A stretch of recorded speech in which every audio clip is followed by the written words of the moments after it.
Yo, yo, yo, yo, yo, yo, yo, yo. Yo, yo. What's good with it? It's the homie Mac, music, art, culture, knowledge. Thumbs up, give me the likes. Thumbs up, give me the likes. Like, share, comment, subscribe. Tap in, tap in. This is another session of Mac Minutes. I guess in some ways you could say it's a testimony. This is not for views. This is not cap. This is a situation that really happened to me a couple weeks ago. I just want to talk about it. Maybe somehow you can be inspired. Your worldview, your psychology, somehow can be enhanced or ameliorated. Get better perspective from my encounter. Again, this is a true story. This is not cap.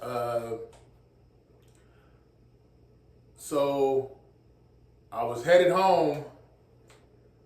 I was headed home, and I got on the train. I was outside of my neighborhood. I was in a part of Atlanta called Vine City. On the train, and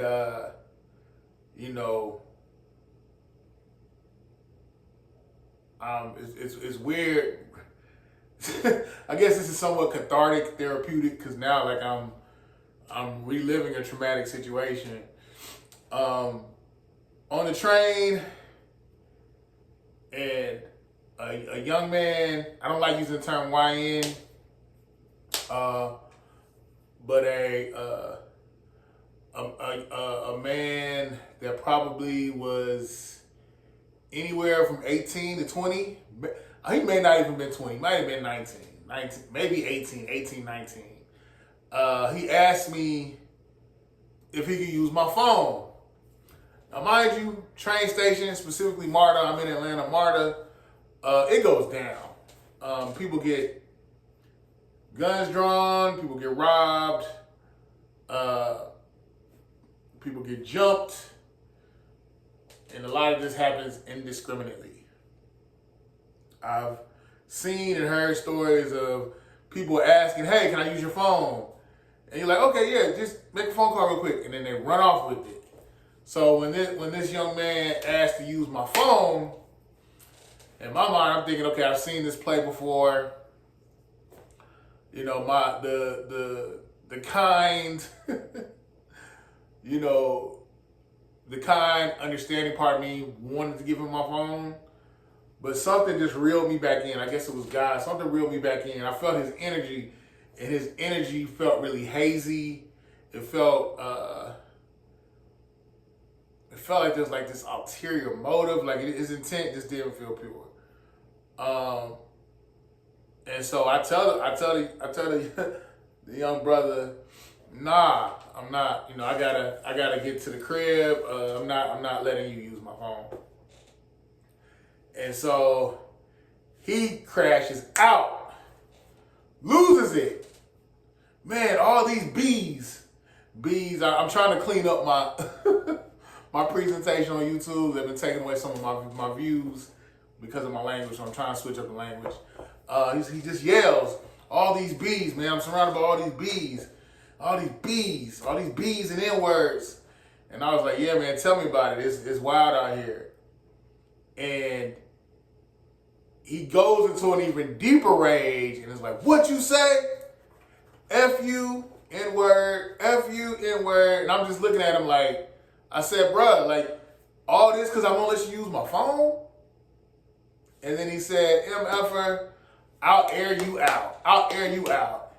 And he looked at me and he brandishes what looked like a revolver. Yeah, just looking from the handle and maybe the handle, the butt of the gun, and the pin I could see, it looked like a revolver. And I'm staring at him, he's staring at me, I'll air you out. And I just stared at him like, I had this look on my face. I know that was just kind of like, do what you gonna do. I'm gonna keep it a buck with y'all. Like, I just lost my mother. Like, the world does not feel the same. I feel like everything now is AD. AD being after Dorothy, my mother. My living experience on a day to day is R.I.P. Mom, love you. How do I say it? I'm adapting to a new normal. But it's like, I don't know if you ever get adapted to your mother not being here. Not gonna get emotional. Suck it up, Mo. Suck it up, Mac. And in that moment, it's like, yo, I mean, you could die any day, any second, any moment. But when a gun is pulled on you, shown to you, brandished, pointed at you, what have you, and like I said, he brandished it. In that moment, it was weird because it was weird because I was definitely afraid. I didn't know what, like, you know, but in a way, it was liberating because I released my fear. I'm just thinking to myself, you know, do it. What will be will be. You know, I've had three separate occasions where I've had to accept death. Not gonna get into detail about that, but it's almost like I let go. Like what will be will be. Like you know, and I'm not trying to say like I'm on some gangster stuff because I'm not. I got a 9 to 5. I'm a working man. I'm an artist. I'm a creator, and above all, I'm a human being. I'm a child of God. And just a myriad of thoughts were running through my mind through this situation. But there was like a stillness, a calmness, and I guess that maybe, I mean, only thing I can attribute it to is the Holy Spirit of God, because it's just a wild situation. And I'm thinking, mind you, this is during the daylight. This is broad daylight, and there's cameras everywhere. Like I said, I'm headed home, and because I just got something to eat, I'm headed home, and I was just thinking to myself, like, dang, like, all this over my phone? Like, bro, you don't even have a phone, but you got a gun? You don't even have a phone, but you got a gun? Like, that just seems hella incongruent. But it's like that Tupac line where he's like, we had to start looking at each other as brothers instead of two distant strangers. And I think it's easy. It's easy to pull a gun on a black man. It's easy to curse a black man. It's easy to kill a black man, because if there's hatred for self, you're just projecting. If there's hatred for self, there's no concern. There's no sense of community because you don't know him. He's just an N-word. So it's just the self-hatred that basically is manifested through white supremacy. That's a whole nother conversation. That self-hatred cycle starts, and you just pretty much spew it or project that helps that self-hatred into your reflection, a black man or a black woman. I know Dr. Huey P. Newton, R.I.P., said black on black crime is a form of suicide because when a black person kills another black person, they're killing part of themselves. But the thing is, if you don't have a sense of community or a sense of interconnectedness, then it's nothing. You just killed a brother. Not even a brother. You can't say brother because that's you just killed another N-word. And I'm concerned at this point, being an N-word is just an inanimate object, something that really and truly has no meaning. It's something that's meant to be destroyed. He's an N-word. She's an N-word. And I think it's funny because in a way, I felt bad for the dude. I felt bad for dude because I'm thinking, for you to just fly off in the handle and crash out like that over my phone, you know, there's some healing that needs to be done. Regulating your emotions. And I'm realizing, like, a lot of times when people commit these violent acts, it may not, the psychology of it may not even be as deep as self-hatred. I think in some instances it is. In a lot of instances it is, especially in context of black on black violence. And I use that term against my will, because crime is not a color, but that's a whole nother conversation. Statistically, when black people commit crimes against black people, I really sense that we don't have a deeper rooted sense of community.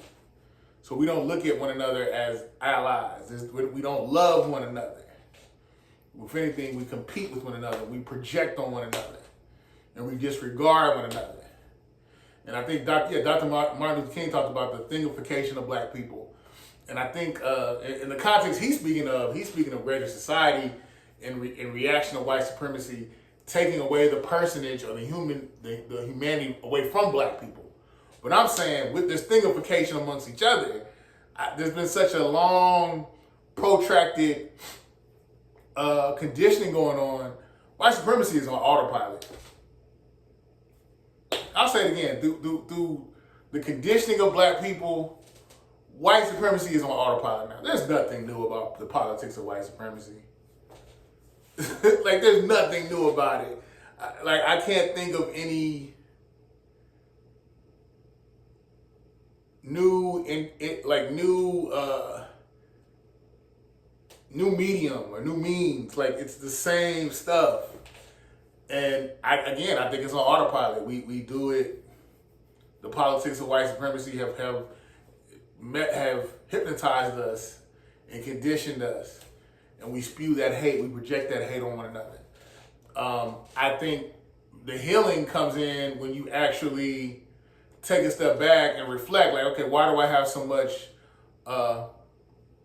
vitriol against my own people? Why am I so judgmental towards my own people? Why am I so spiteful towards my own people? And I think if you sit back and ask yourself these questions and you undo your own psychology and you really reflect, you realize that at its core, there's not a lot of love for yourself, and there's not a lot of love that you have for your own people. And I think you build yourself up by spiritually getting closer to the Creator. Letting the Creator, the Most High, show you who you are, your purpose, and that you're part of a greater purpose, part of a bigger world, bigger than yourself. And you're meant to live in community amongst your people and build with your people. Because you are the original people of this planet, black people. But yeah, I could go on all night. I'm thankful that it didn't go left. I made eye contact with the brother, and you guys could just get that sense, like, I'm not gonna catch a case over a cell phone. And there's cameras everywhere. There's people everywhere. All this happened right in front of the turnstile, by the way. But yeah, the healing needs to start. The healing. There's so much trauma that's been passed on from generation to generation. And I think it's going to take a lot of therapy. I think it's going to take a lot of self-reflection. And it's going to have to take a lot of us being active in our own healing, finding different ways to heal mentally. Changing your diet, meditation, prayer, all of those things.